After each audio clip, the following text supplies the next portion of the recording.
નમસ્કાર, આપ જોઈ રહ્યા છો ઇન્ડિયા ન્યૂઝ ગુજરાત. હું છું આપની સાથે રૂચા પંડ્યા. વાત કરીએ વિગતવાર સમાચારની. તો આણંદ નગરપાલિકાના તત્કાલીન પ્રમુખ અને અધિકારીઓ દ્વારા કોરોના કાળમાં 8 કરોડનું કૌભાંડ નાચીને ભ્રષ્ટાચાર કરતા આ અંગે આણંદના એક્ટિવિસ્ટ દ્વારા માહિતી અધિકારી હેઠળ માહિતી મેળવી પુરાવો એકત્રિત કર્યા હતા. ત્યારબાદ અમદાવાદ ખાતે એસીબીમાં લેખિત ફરિયાદ કરતા ચકચાર મચી જવા પામી છે. વાત કરીએ ખાસ તારીખ 31/12/2019ના કારોબારી કમિટીના ઠરાવ નંબર 95 થી સેનેટરી ક્લાર્કના રિપોર્ટના આધારે કરવામાં આવેલ હતો. આ અંતર્ગત સ્વચ્છ ભારત મિશન હેઠળ શહેરના સોલિડ વેસ્ટ મેનેજમેન્ટ માટે સરકાર દ્વારા 3 હપ્તામાં ગ્રાન્ટ આપવામાં આવી હતી, જેમાં પ્રથમ હપ્તો ₹3,06,45,000 પૂરા હતા. બીજો હપ્તો ₹2,65,03,186 પૂરા હતા અને ત્યારે ત્રીજો હપ્તો ₹2,33,67,400 પૂરા, કુલ મળીને ₹8,05,15,586 આ બધાની ગ્રાન્ટ ફાળવવામાં આવી હતી.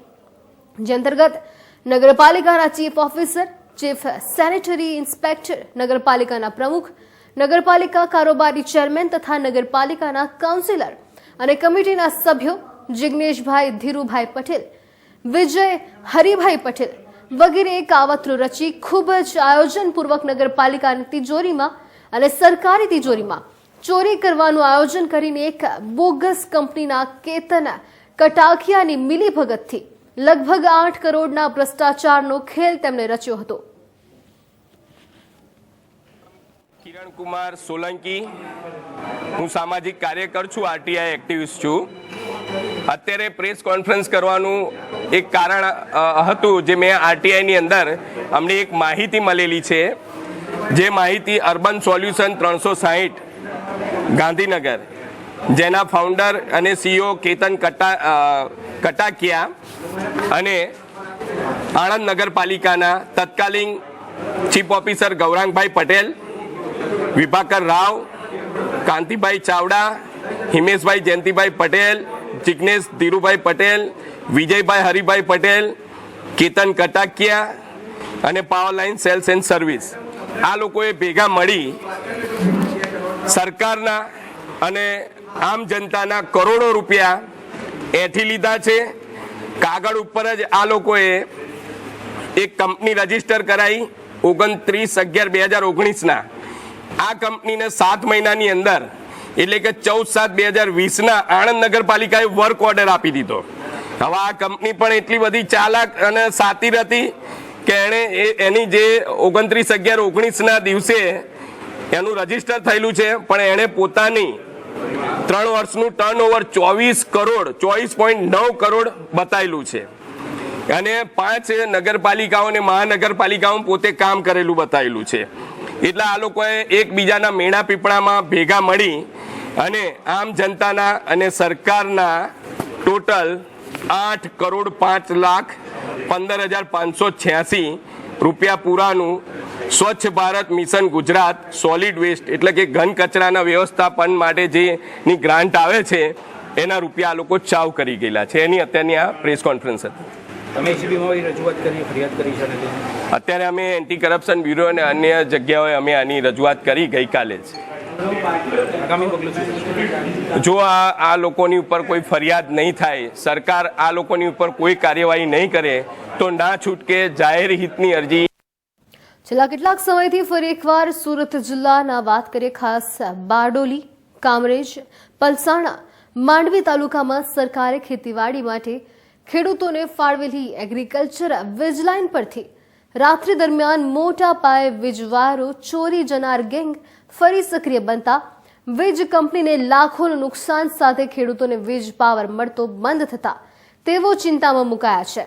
કામરેજના સેવનની ગામે રાત્રિ દરમિયાન સેવણી ગામની ખેતર કહી શકાય કે રાડીમાંથી કહી શકાય કે જે પ્રકારે વીજ લાઇન મળતી હતી, વીજ લાઇનના 22 થાંભલા પરથી એલટી જે વીજ લાઇન છે તેના 17 ગાળા થાંભલાઓ પરથી વીજ વાયરોની ચોરી થઈ છે. રાત્રિના સમયે ફરી એકવાર વાર ચોરતી ગેંગ સક્રિય બની જતા વિસ્તારના ખેડૂતોએ ખેતરમાં વાવેતર કર્યું હતું. શિયાળુ શાકભાજી પાકો તેમજ શેરડી પાકની ઇલેક્ટ્રિક મોટર બંધ થવાથી સિંચાઈનું પાણી મળવું મુશ્કેલ બન્યું છે. છેલ્લા એક મહિનામાં સેવણી ગામની ખેતરડીઓમાં લગાતાર 3 વખત વીજ તારો ચોરાઈ જવાથી ખેડૂતોની હાલત ખૂબ જ ખરાબ થઈ છે.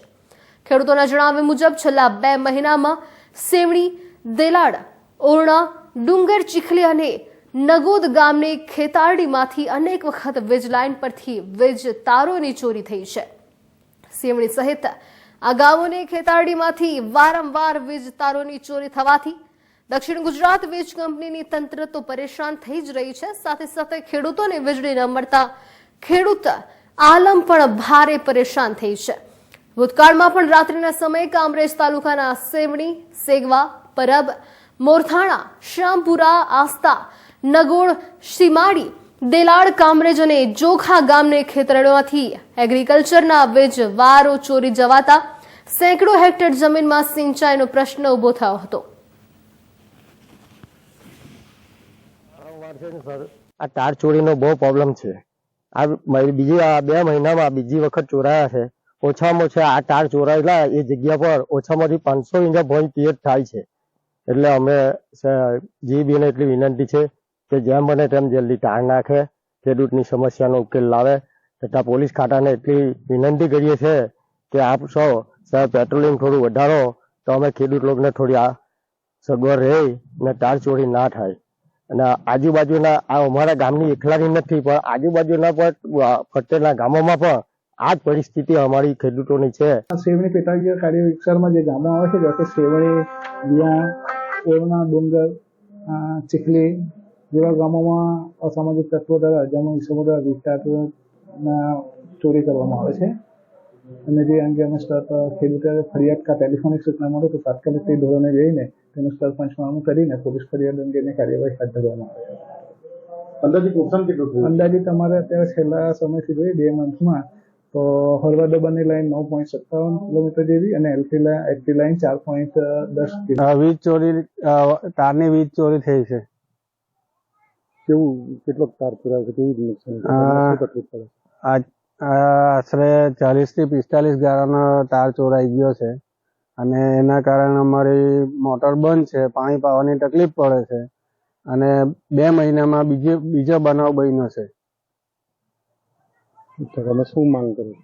અમારી માંગ એ છે કે જીઈબી વાળા યોગ્ય કાર્યવાહી કરી પોલીસ સ્ટેશનમાં જાણ કરી યોગ્ય નિકાલ લાવી અમારા તાર નાખી અને અમારો વીજ પુરવઠો ચાલુ કરે અને પોલીસ પેટ્રોલિંગ વધારે એવી અમારી પોલીસ ખાતાને માંગણી છે. આજરોજ રાજકોટ ગોંડલ હાઈવે પાસે આવેલા શક્તિમાન કંપની નજીક ટ્રક અને મિની બસ વચ્ચે ગમખ્વાર અકસ્માત સર્જાયાની વિગતો સામે આવી રહી છે. આ તકે હાઈવે રસ્તા ઉપર ભારે ટ્રાફિક જામ જોવા મળ્યો હતો. ઘટનાની જાણ શાપર પોલીસમાં થતા શાપર પોલીસને બીટ કોરાટ ચોકીની પોલીસનો કાફલો ઘટના સ્થળે દોડી આવ્યો હતો. સાથે જ વાત કરીએ અકસ્માત સર્જાતા મિની બસમાં સવાર લોકોને નાના મોટી ઈજા પહોંચતા તમામ ઈજાગ્રસ્તોને સારવાર માટે કહી શકાય કે હોસ્પિટલ ખસેડવામાં આવ્યા છે અને ત્યારે આગળની કાર્યવાહી પોલીસે હાથ ધરી છે.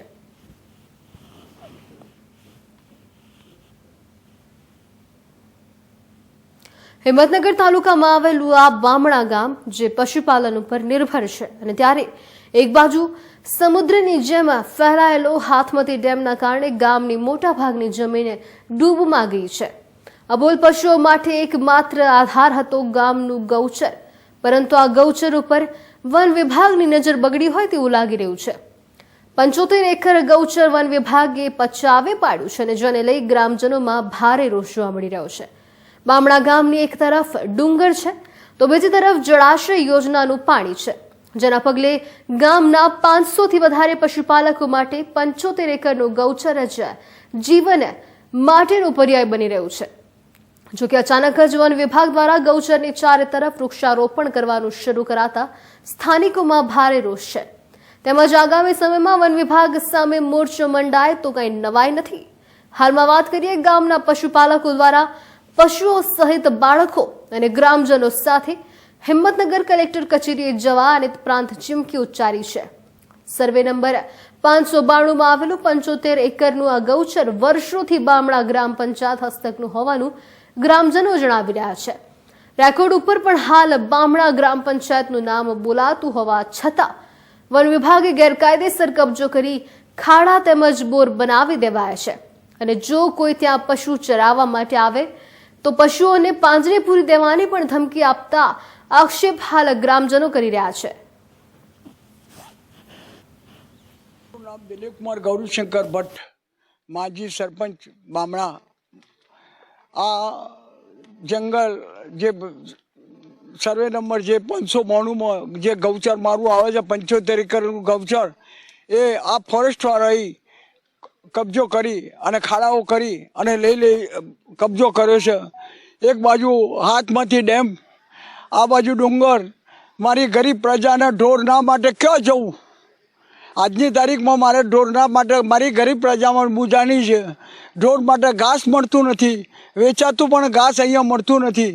અને મારી આ જંગલની જમીન જો સરકાર આના ઉપર કોઈ નિર્ણય નહીં લે તો અમારે છેવટે આના ઉપર કોઈ પણ જાતનું પગલું ભરવું પડશે. છેવટે અમારે અન્નો ઉપર ઉપવાસ પર ઉતરીને પણ આનો કબજો અમારે લેવો પડશે. અને આ અમારી માલિકીની જમીન છે, અમારી પંચાયતની માલિકીની જમીન છે.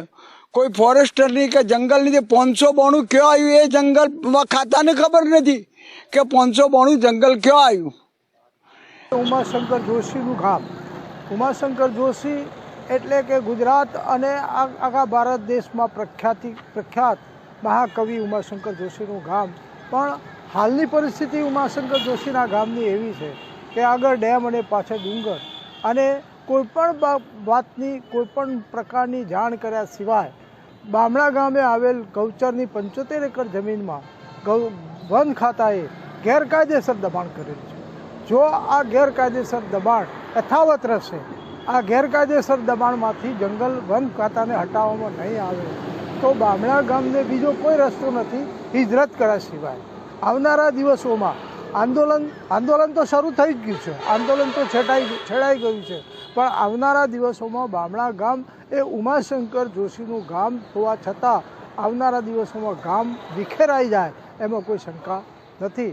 એટલે સરકારે આ દિશામાં ઠોસ કદમ ઉઠાવી ગામના 200 કુટુંબોના સાથે વાટાઘાટો કરી. અને પરમાર મીનાબેન ગુણવંતભાઈ છે.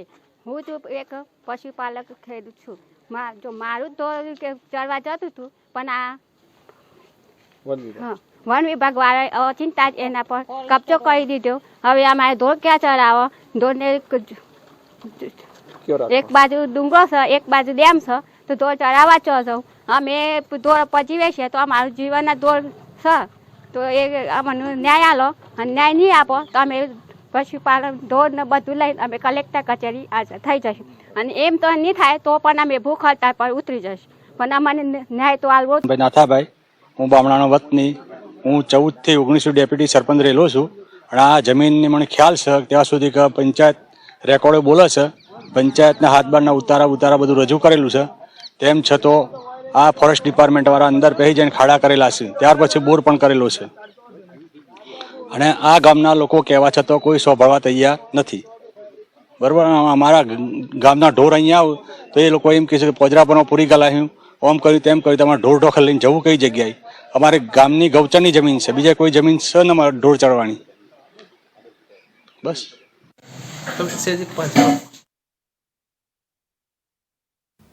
શિક્ષણ જગતને શર્મસાર કરતી ફરી એકવાર ઘટના હાલ રાજકોટથી પ્રકાશમાં આવી રહી છે. આ તકે વાત કરીએ તો 2 દિવસ પહેલાની વાત છે, જ્યારે રાજકોટના યુનિવર્સિટી રોડ પાસે આવેલા શિવશક્તિ શાળા નંબર 92ના પ્રિન્સિપાલ ધર્મિષ્ઠાબેન જગોડિયા દ્વારા ફૂલ તોડવા જેવી એક નજીવી બાબતે જ સ્કૂલના પ્રાંગણમાં ચાલતી આંગણવાડીના 3 વર્ષના ભૂલકાને લાફા તેમજ ચીંટિયા જેવો માર હતો તે મારવામાં આવ્યો હતો. અને જે બાદ માસૂમ 3 વર્ષનું બાળક ડળી જતા બાળકને તાવ આવી ગયો હતો. અંતે બાળકના વાલી દ્વારા સમગ્ર મામલે ફરિયાદ નોંધવામાં આવી હતી. આ તકે વાત કરી મીડિયા ટીમ દ્વારા સમગ્ર બનાવને લઈ સ્કૂલના પ્રિન્સિપાલ સાથે વાત કરવામાં આવી અને ત્યારે તેમણે જણાવ્યું કે વિદ્યાર્થી જે હતો તેને ડિસિપ્લિનમાં રાખવા માટે મેં તેને ખાલી ચીંટીઓ ભર્યો છે. અને જ્યારે આંગણવાડી કર્મચારી સ્મિતાબેન રાઠોડ દ્વારા જણાવવામાં આવ્યું હતું કે અમારે આ સ્કૂલમાં આંગણવાડી બાબતે જે સ્કૂલ છે તે સ્કૂલના પ્રિન્સિપાલ ધર્મિષ્ઠાબેન સાથે અવારનવાર ઝઘડાઓ થતા રહે છે. તેમજ કેટલીક વાર તો સ્કૂલમાં રજા હોવાથી આંગણવાડી ચાલુ હોય ત્યારે સ્કૂલના જે પ્રિન્સિપાલ છે ધર્મિષ્ઠાબેન, તે લાઇટ પણ બંધ કરીને મેઇન સ્વિચ બંધ કરી દેતા હતા. અને ત્યારે 6 કલાક સુધી બાળકોને આંગણવાડીમાં લાઇટ વગર જ બેસવું પડે છે. સ્કૂલનું અને આંગણવાડીનું વોશરૂમ એક જ હોવાથી વારંવાર જે સાફ સફાઈ છે તેના બાબતે પણ અવારનવાર શાળાના નંબર 92ના પ્રિન્સિપાલ સાથે ઝઘડા કરતા હોવાના પણ વાતચીત સામે આવી રહી છે. અને જેથી અનેક વખત રજૂઆત પણ કરવામાં આવી છે. વિદ્યાર્થીઓને પણ વગર વાંકે અથવા તો નજીવી બાબતે પ્રિન્સિપાલ મારતા હોવાની પણ હાલ આક્ષેપ લગાવવામાં આવી રહ્યા છે. અને ત્યારે સમગ્ર મામલે રાજકોટ જિલ્લા શિક્ષણ અધિકારી દ્વારા નિવેદન આપવામાં આવ્યું. તેમણે જણાવ્યું કે હાલ અત્યારે સમગ્ર મામલે મેં તપાસ શરૂ કરી છે. આની તપાસ હું કોઈને સોંપવાનો નથી, હું પોતે જ આની તપાસ કરીશ. અને ત્યારે સરકારી જગ્યામાં બંને વિભાગે ચાલે છે તે બાબતે કોઈ વિવાદ ચાલશે તો તેમાં પણ જવાબદારો સામે કડકમાં કડક પગલાં પણ લઈશ. જે સ્કૂલ પ્રિન્સિપાલ દ્વારા નાના બાળકોને મારવામાં આવ્યો છે તે બાબતે પણ હું સ્કૂલના સીસીટીવી તપાસીશ. ત્યારબાદ જરૂર પડે કડક પગલાં પણ લઈશ અને તેમાં અચકાઈશ નહીં. અને ત્યારે હવે જોવું રહ્યું કે રાજકોટ જિલ્લા શિક્ષણ અધિકારી આ બાબતે કેટલાક ગંભીર થઈને શિવ શક્તિ સરકારી શાળા નંબર 92ના પ્રિન્સિપાલ ધર્મિષ્ઠાબેન જગોડિયા ઉપર પગલાં કેવા લે છે.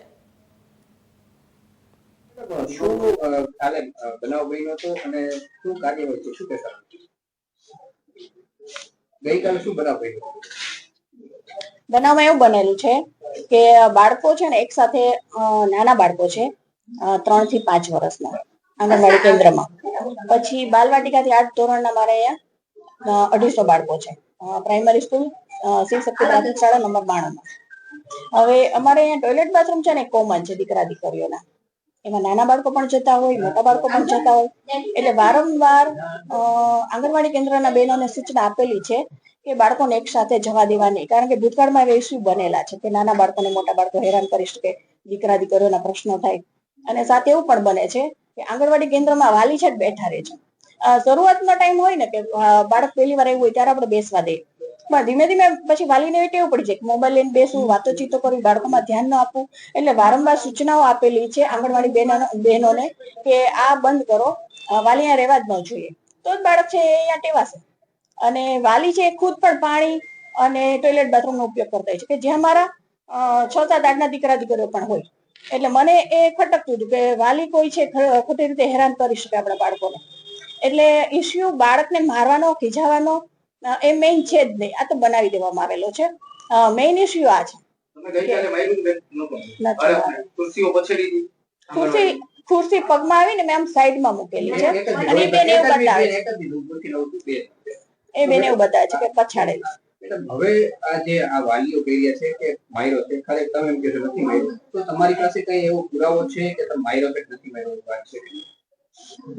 તમારે તો મીડિયાને તો આ લોકોનું જ માનવાનું હોય. ના મેડમ, મેં તમારો પક્ષ રાખો તો તમારો હું તમારો પક્ષ. તમે શું લાગે છે કે બાળકો કઈ તોફાન કરતા, એમના શિક્ષક અને એના વાલી ખુદ ઉભા જ કહે છે કે મારો બાળકો એકદમ તોફાની છે, બરાબર, અને કોઈનો ગાલ આમ ખેંચે ને તે માર્યું ન કહેવાય. એવડા બાળકોને અમે ગાલ ખેંચીને સમજાવતા હોઈએ છીએ કે કાન પકડીને સમજાવતા હોઈએ છીએ. અને હવે એ વાત કરીએ કે 3 ફડાકા મારી દીધા તો એ બિલકુલ ખોટી વાત છે. બાળકને ખીજાવવું એ જરૂરી છે શાળામાં શિસ્તમાં રાખવા માટે, અને એટલે શિક્ષકોના હાથ બાંધી દીધેલા છે. મારવાની મનાઈ. રાજકોટ સ્મિતા છે, શિવ શક્તિ શાળા નંબર 92 ની અંદર આંગણવાડી કાર્યકર તરીકે ફરજ બજાવું છું. ગઈકાલે મારી આંગણવાડીના બાળકને પ્રિન્સિપાલ દ્વારા એક લાફો મારી લેવામાં આવેલ છે. એના તરફથી વાલીએ ફરિયાદ કરેલ છે, પ્રેસમાંથી બધા રિપોર્ટર બધા આવેલ છે. અત્યારે પ્રિન્સિપાલ મેડમ સાવ ફરી ગયેલ છે. અમને સાચો બાળકને ન્યાય અપાવી. બાળક અત્યારે તાવમાં એટલું પડ્યું છે કે ઊંચું મોઢું કરીને કાલનું જમતું નથી પાણી પીતું. કઈ બાબતને લઈને માર? એક ફૂલ તોડવા બાબતે થઈ ગયું.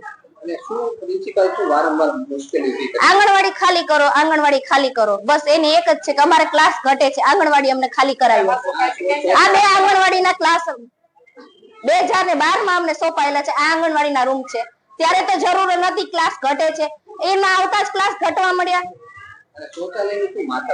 શૌચાલયમાં બાળકોને સ્કૂલ છે એટલે એક સાથે જ બાથરૂમ છે, તો અમારા બાળકોને ત્યાં જવા દેવામાં આવતા નથી. તમારા બાથરૂમ બાળકોને જવું હોય તો તમે ચોનલ પ્રવક્તા ગુજરાત પ્રદેશ કોંગ્રેસ સમિતિ આજે તમે રજૂઆત કરાવી શું માગણી છે? રાજકોટના આકાશવાણી ચોક નજીક આવેલી શાળા નંબર 92 માં એક શાળાના પટાંગણની અંદર એક આંગણવાડી આવેલી છે. એટલે ક્યાંક ને ક્યાંક જે શાળા નંબર 92 ના પ્રિન્સિપાલ ધર્મિષ્ઠાબેન છે તેમને એમ કેમ પ્રકારે આંગણવાડી ખાલી કરવા માટે અનેક મહાનગરપાલિકામાં રજૂઆત કરી છે. આંગણવાડીની અંદર 40 થી 50 નાના ભૂલકાઓ અભ્યાસ કરે છે. એટલે નાના ભૂલકાઓને વોશરૂમ જવું હોય તો આશા વર્કર બહેનો અને પ્રિન્સિપલ દ્વારા અવારનવાર કહેવામાં આવે છે કે તમારો સેપરેટ બાથરૂમ રાખો, આ તમારા કોઈના બાપનો છે, અમારે સાફ કરવાનો. એમ કેમ પ્રકારે નાના બાળકોનો વાક શોધી અને આંગણવાડીની અંદર જઈ અને રાડા બરાડા પાડે છે. વાલીઓ અને આશા વર્કરોને ધમકાવવામાં આવે છે. ગઈકાલે એવી વાત થઈ કે 3 વર્ષનું બાળક વોશરૂમ ગયું હતું અને વોશરૂમ થી આવતા સમયે એક છોડનું ફૂલ કર્યું હતું. એટલે પ્રિન્સિપલ મેડમ ડાયરેક્ટ આંગણવાડીમાં આવી અને આશા વર્કર બહેનોને કીધું કે આ મોબાઈલની અંદર રહ્યું બાળક કેવું છે એમ કરી અને ખુરશીઓ નીચે પચાડી રાડારાડી કરવા માંડ્યા અને નાના બાળકને ગાલ ખેંચી અને ફડાકો ઝીકી દીધો. એટલે ગઈકાલે વાલીનો મને ફોન આવ્યો કે મારું બાળક ઘરેથી આવીને સાવ ઢીલું ઢબ થઈ ગયું, તાવ આવી ગયો છે અને 2 ટાઈમથી જમતું નથી. આજે તમે જોઈ શકો છો કે આંગણવાડીમાં 50% બાળકો નથી આવ્યા. ક્યાંક ને ક્યાંક પ્રિન્સિપાલના હરકતને લીધે જે નાના બાળકો 3 થી 4 વર્ષના હોય એની માનસિક અસર ઉપર કેવી અસર થતી હશે. નાના બાળકોને શું ખબર પડે? એ તોફાન કે ભૂલ ન કરે તો કોણ કરે? અને પ્રિન્સિપાલ દરજાના વ્યક્તિ આવી રીતના હરકતો અને આવી રીતના નાના બાળકો સાથે વર્તન કરે અને રાજ્ય સરકાર કે મહાનગરપાલિકાએ એક પટાંગણની સ્કૂલના પ્રિન્સિપાલને આંગણવાડી ખાલી કરાવી છે ને એટલા માટે અમને માનસિક ત્રાસ આપ્યા રાખે છે. જ્યાં સુધી અમને ત્રાસ આપતા ને ત્યાં સુધી અમે સહન કરી લીધો, પણ કાલ તો એને હદ જ વાળી દીધી. એમ અમારા બાળકો સુધી પહોંચી ગયા. અમારા બાળકોને એક ફડાકો મારી દીધો અને ગાલ ખેંચ્યો અને ચીટલો ભર્યો એને. અને શાળા બંને અલગ અલગ કોર્પોરેશનના વિભાગો હસ્તક કામ કરે. શાળા બોર્ડ છે એમાં શાળા આવશે, આંગણવાડી છે ICDS ડિપાર્ટમેન્ટ હસ્તક આવશે. અને બંને છે એ અમારે ઘણી આંગણવાડીઓ એવી હોય કે જેમાં એક જ રૂમની જરૂર પડતી હોય એટલે અમારી શાળાઓની અંદર ચાલતી હોય છે. એટલે આ જે કેસ આજે મારી સામે સવારે મને વાત મળી છે કે આંગણવાડીના કોઈ બાળકને શાળાના આચાર્યએ કંઈક દારો ડપરો આપ્યો છે કે કંઈક ચીટીઓ ભર્યો છે કે એવી કંઈક વાત મને મળી છે. આ બાબતે કોઈને તપાસ ન આપતા હું પોતે તેની તપાસ કરવાનો છું અને એમાં જે તથ્યો આવશે એના આધારે નિયમ અનુસાર જે કંઈ પણ પગલાં લેવાના થશે એની સામે હું લઈશ. એક કહેવાય સરકારી તંત્રની અંદરનું 2 વિભાગ છે ચાલી રહ્યા હોય છતાં આ રીતનું ત્યાં કોઈ વ્યક્તિ છે પોતે દોષ જમાવી રહ્યું છે, શું લાગી રહ્યું છે અત્યારના વ્યક્તિ કોઈ સરકારી પ્રોપર્ટી ઉપર કોઈ વ્યક્તિ છે એ ઠોસ ન જમાવી શકે, કેમ કે એ વ્યક્તિ પોતે પણ સરકારી કર્મચારી જ છે. એટલે એવી રીતના ઠોસ જમાવવો અને જો એવું કોઈ વાત કરી રાજકોટની. રાજકોટ જિલ્લાના ધોરાજીમાં ફરી એકવાર કેમિકલ માફિયા બેફામ બન્યા હોય તેવું લાગી રહ્યું છે. ધોરાજીના જુનાગઢ રોડ ઉપર અજાણ્યા કેમિકલ માફિયા દ્વારા વોકડામાં કેમિકલ યુક્ત પાણી છોડાયું હતું. અત્યંત દુર્ગંધ મારતું પાણી છોડવામાં આવ્યું હતું. કોઈ અજાણ્યા ઇસમો દ્વારા કેમિકલ યુક્ત પાણી હતું તેને છોડવામાં આવ્યું હતું. વાત કરી ખાસ પાણી છોડવામાં આવતા ખેડૂતોમાં રોષ જોવા મળી રહ્યો હતો. કાળા કલરનું કેમિકલ યુક્ત જે પાણી છે તેને કોઈ અજાણ્યા ઇસમ દ્વારા છોડવામાં આવ્યું હતું. વોકડામાં વારંવાર આ પાણી ઠાલવવામાં આવતું હોવાનો ખેડૂતોનો આક્ષેપ છે. કેમિકલ અને કલરયુક્ત પાણી છોડવામાં આવતા ખેડૂતોના પાકને ભયંકર નુકસાન પણ થઈ રહ્યું છે. નામ હરેશભાઈ છે અને જુનાગઢ રોડ ઉપર મારી વાડી આવેલી છે અને એના બાજુમાં એક નેરું પડેલું છે. એ નેરામાં કોઈક ઝેરી પાણી છોડી જાય છે, એને કારણે અમારા ખેતીમાં પાક નિષ્ફળ જાય છે અને પાકમાં બહુ પણ નુકસાન થાય છે અને પીવાલાયક પાણી પણ નથી. પાણીની અંદર તમે કુંડી ભરો કોઈ પીવો પાણી એટલે પાણી કડશું પણ લાગે છે અને પાણીની અંદર ફીણા પણ આવે છે. પાણી કાળા કલરનું અને પીળું કલર પાણીનું રહે છે. નુકસાન બહુ થાય છે મોલને. આનાથી તળ બહુ ઝેરી બની જાય છે. કોઈ પણ પાણી પી તો પણ માણસ બીમાર પડી જાય છે. ખેતીને ઉભો પાક સુકાઈ જાય છે, કોઈ ફાલ ફૂલ આવ્યો એ પણ ખરી જાય છે. આવું બધું નુકસાની થાય છે. અમારી માંગ ઉભું રહે એવી શક્યતા નથી તો એમાં મોલાજ કઈ રીતે થાય? આ દુર્ગંધ એટલે ત્યાં ઉભું રહે એવી શક્યતા નથી. દુર્ગંધ એટલી મારે છે. આસમાની કલર અને હાવ કાળું મસ છે. ખેતીને નુકસાન એ થાય કે કોઈ જાતની મોલાજ ન થવા દઈએ. તળમાં જાય તો પીવા લાયક પાણીને પણ બગાડી દે. કઈ જગ્યાએ આવેલું પાણી? આ પાણી ધોરીવાઈની બાજુમાં એક નાળું છે, ત્યાંથી નીકળે છે. તો આપણો ગુજરાત કાર્યક્રમના મહત્વના સમાચારમાં હાલ બસ આટલું. વધુ સમાચાર માટે જોતા રહો ઇન્ડિયા ન્યૂઝ ગુજરાત, ગુજરાતી ધડકન. નમસ્કાર.